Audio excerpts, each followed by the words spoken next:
अध्याय 1 श्लोक 3 पश्येतां पाण्डुपुत्राणामाचार्य महतीं चमूं व्यूढ़ं द्रुपदपुत्रेण तव शिष्येण धीमता।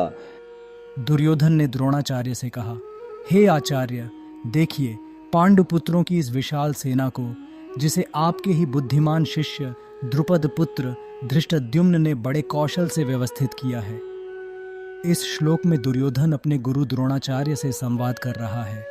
वह पांडवों की सेना की ओर इशारा करते हुए कहता है, देखिए यह सेना कितनी बड़ी है और इसे सजाया संवारा है धृष्टद्युम्न ने, जो आपके ही शिष्य हैं। दुर्योधन का भय और चिंता, उसकी व्यंग्यपूर्ण शैली, वह अपने गुरु को ताना मारता है कि आपके ही शिष्य अब आपके खिलाफ खड़े हैं। इस वाक्य से पता चलता है कि दुर्योधन भीतर से असुरक्षित है। वह पांडवों की सेना की महत्ता दिखा रहा है। वह यह भी जताना चाहता है कि आपके शिष्य ने ही आज यह व्यवस्था की है।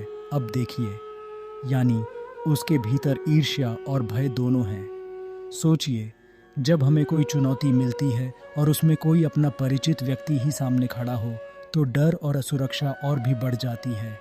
मान लीजिए किसी विद्यार्थी का प्रतिद्वंदी उसका ही क्लासमेट बन जाए, या व्यापार में आपका पुराना कर्मचारी आपके सामने नई कंपनी शुरू कर दे, या रिश्तों में कोई करीबी व्यक्ति ही विरोध में खड़ा हो जाए।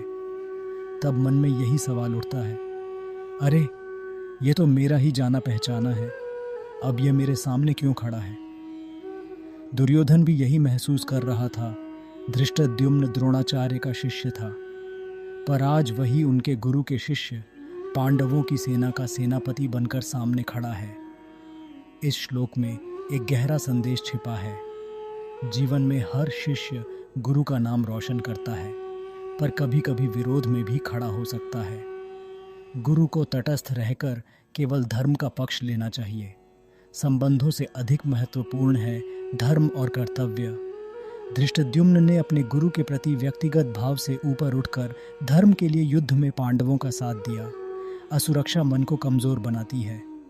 दुर्योधन यही सोचता रह गया कि मेरे विरोधी कितने बड़े हैं, जबकि आत्मविश्वास और धर्म बल उसकी सोच से गायब हो चुका था। यह श्लोक हमें सिखाता है, हमें दूसरों की ताकत देखकर घबराना नहीं चाहिए।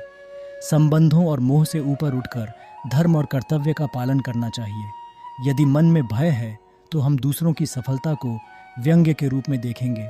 विश्वास है तो वही दृश्य प्रेरणा बन जाएगा। तो मित्रों, गीता का यह तीसरा श्लोक हमें यह सिखाता है कि चुनौतियां बाहर से नहीं, भीतर से हमें डराती हैं। यदि हम धर्म और कर्तव्य के मार्ग पर चलें, तो चाहे सामने कोई भी खड़ा हो, वह प्रतिद्वंदी नहीं, बल्कि हमारी परीक्षा का अवसर है।